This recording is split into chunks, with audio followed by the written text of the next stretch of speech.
teman-teman. Sebelumnya Assalamualaikum warahmatullahi wabarakatuh. Salam, Om Swastiastu, Nama Budaya, Salam Kebajikan, Rahayu, Merdeka. Pada kesempatan hari ini, sebelumnya izinkan saya untuk memperkenalkan diri terlebih dahulu. Nama saya Binur Paradiansa Jananto dengan NIM 13 12 300 154. Pada kesempatan hari ini, saya berkesempatan untuk memberikan tanggapan pemikiran saya terhadap Undang-Undang Majapahit apabila diterapkan pada zaman sekarang. Tentunya, jika Undang-Undang Majapahit ini diterapkan pada zaman sekarang, maka akan dapat menimbulkan kekacauan hukum.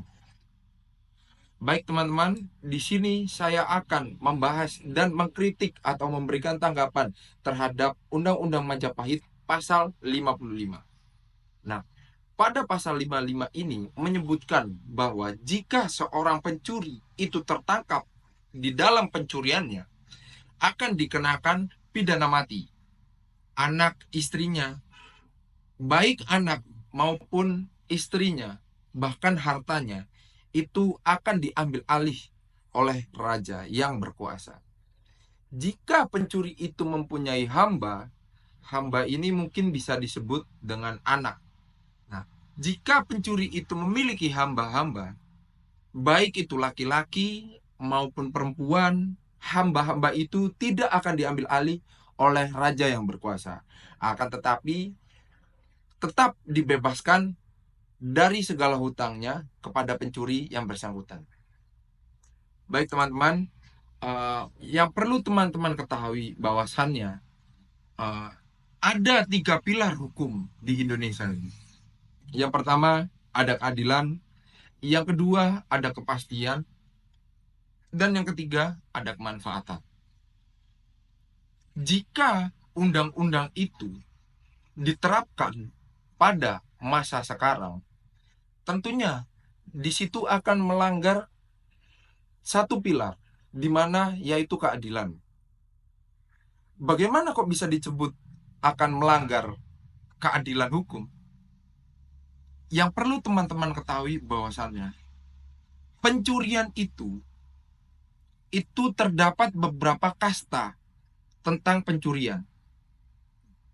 Kalau tiba-tiba pencuriannya itu dianggap pencurian langsung dihukum mati, pencuri itu tidak dapat keadilan sama sekali. Begitupun apabila harta beserta keluarganya diserahkan atau diambil alih oleh raja yang berkuasa. Raja di sini kalau misalkan kita gambarkan pada masa zaman sekarang ini adalah pemerintah, ya tentu di situ tidak adil. Di mana bahwasannya pencuri apabila melakukan pencurian yang dihukum itu hanyalah si pencuri itu sendiri. Tanpa keluarga tidak ada sangkut pautnya sama sekali. Apalagi hartanya.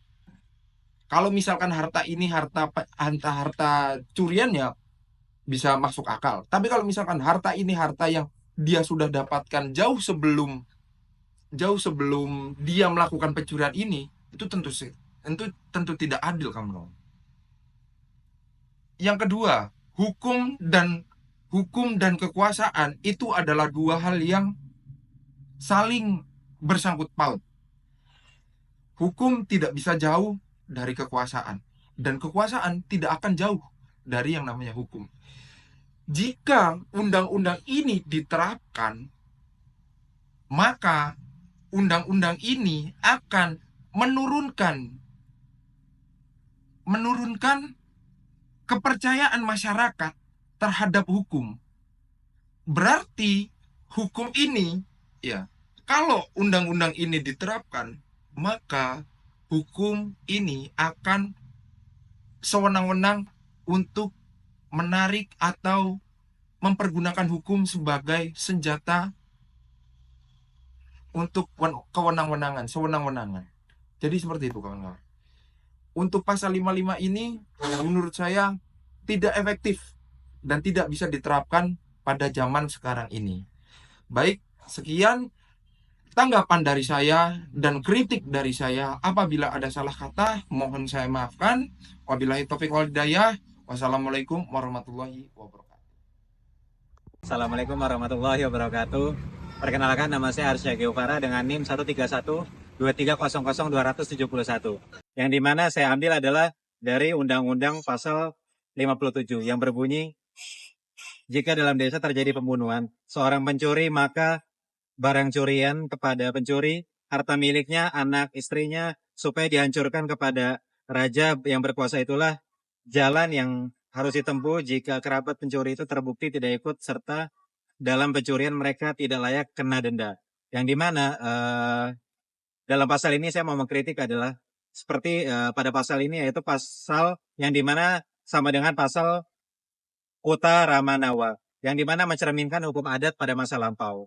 Berikut kritik dari saya. Yang pertama, ada asas non-retroaktif legalitas, yang dimana masalahnya adalah pasal tersebut menghukum tidak hanya pelaku pencuri tetapi juga keluarganya, anak sampai istri, dengan merampas hartanya untuk diserahkan kepada raja.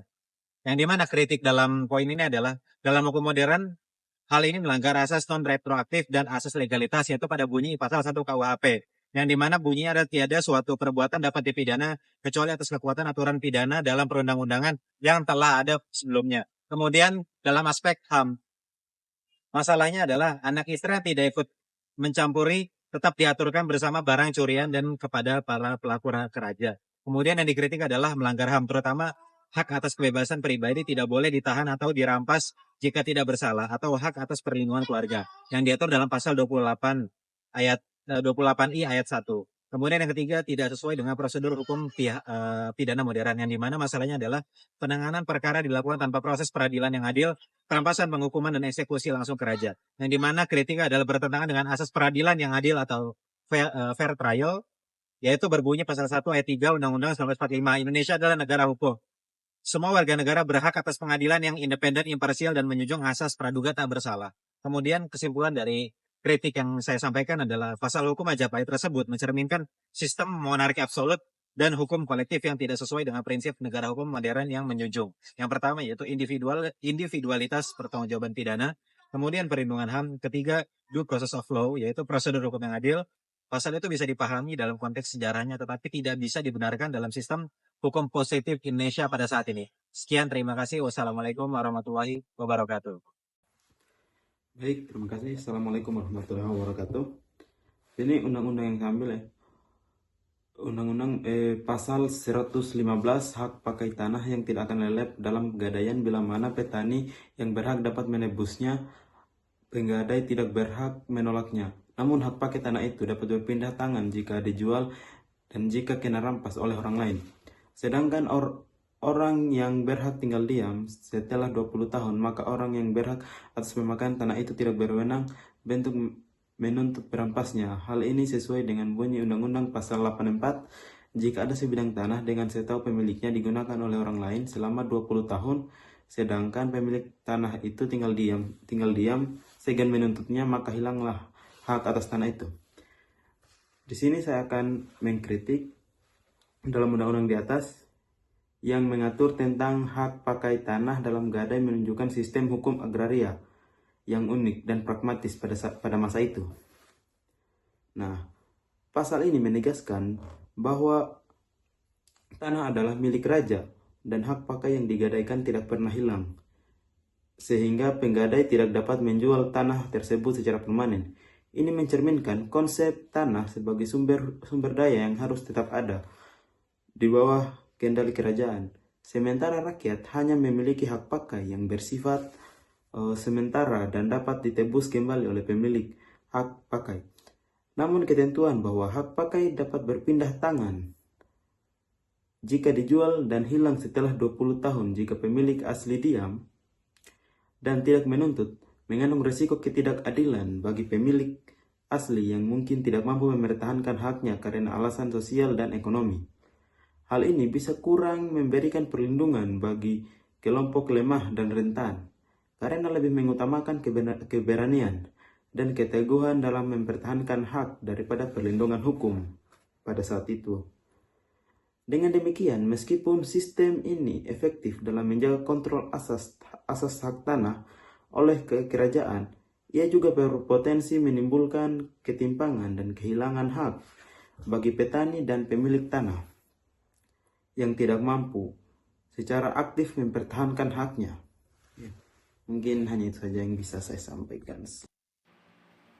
Assalamualaikum warahmatullahi wabarakatuh. Perkenalkan, nama saya Ahmad Faris Ramadhani dengan NIM 1312300 Di sini saya akan mengkritik tentang Undang-Undang Majapahit pada pasal tentang hukuman mati bagi semua kalangan tanpa pengecualian di pasal 11 Astra Dusta yang berisi siapapun, guru, anak-anak, orang yang telah lanjut usianya, brahmana, cendekiawan, dan semua orang yang dipandang pendeta seperti kata orang banyak. Jika ia melakukan tayi kejahatan, kemudian perbuatannya itu terbukti, maka ia akan dikenakan hukuman mati. Perbuatan mana yang disebut tatai itu? Membakar rumah orang, terutama membakar rumah raja yang berkuasa, meracuni sesama manusia, menenung sesama manusia, mengamuk, memfitnah raja yang berkuasa, merusak kehormatan wanita. Barang siapa menjalankan salah satu dari 6 kejahatan di atas, tidak layak diampuni oleh raja yang berkuasa. Jika kesalahannya terbukti, harus dijatuhi pidana mati tanpa proses apapun.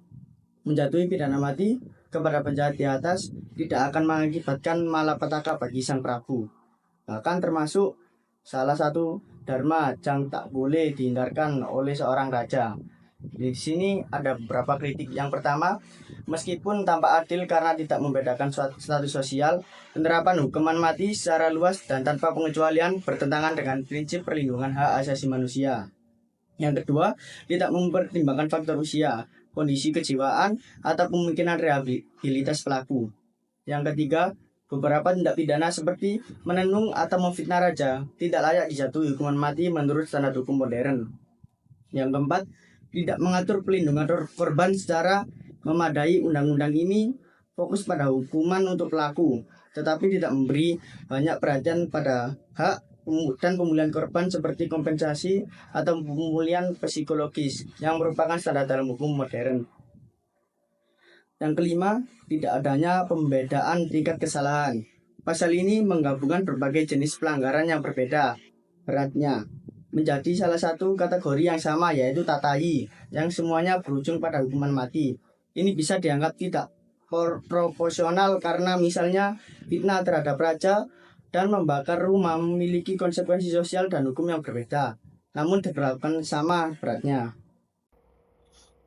Perkenalkan, nama lengkap saya Simpson Ephraim Heremone dengan NIM 13123000145.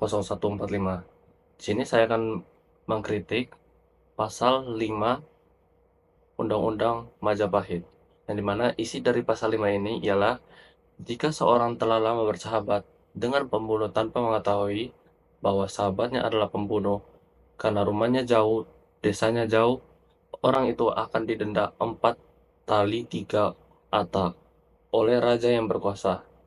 Alasan dendanya ialah karena ia tidak tahu bahwa sahabatnya itu seorang pembunuh, meski sudah lama bersahabat.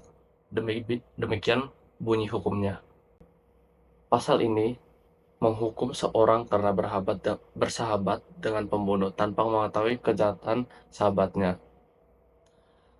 Pasal ini mencerminkan sistem hukum Majapahit yang sangat menekankan ketertiban sosial dan kontrol terhadap lingkungan sekitar, bahkan sampai ke lingkaran pertemanan. Namun, dari sudut pandang keadilan modern, pasal ini dinilai tidak adil karena menghukum orang yang tidak bersalah dan tidak tahu menahu soal kejahatan tersebut, sehingga tidak sesuai dengan prinsip hukum. Seharusnya hanya dijatuhkan kepada orang yang benar-benar salah atau lalai. Sistem hukum Majapahit memang menuntut setiap individu untuk waspada dan bertanggung jawab terhadap lingkungan sosialnya. Tetapi dalam praktiknya, hal ini dapat menimbulkan ketidakadilan bagi orang yang tidak terlibat langsung dalam tindak kejahatan. Prinsip keadilan dan perlindungan hak individu yang menjadi dasar hukum modern tidak sepenuhnya tercermin dalam pasal ini. Dan pasal ini tidak dapat diterapkan pada zaman sekarang. Hal ini karena pasal tersebut bertentangan dengan prinsip-prinsip dasar hukum modern seperti asas kesalahan, perlindungan hak asasi manusia, dan keadilan individu. Penerapan pasal ini di masa kini akan menimbulkan ketidakadilan, merugikan orang yang tidak bersalah, serta berpotensi merusak hubungan sosial dalam masyarakat. Oleh karena itu, pasal ini hanya relevan bagi bagian dari hukum sejarah hukum, bukan sebagai pedoman sistem hukum modern pada zaman sekarang ini. Sekian dan terima kasih. Weed every day.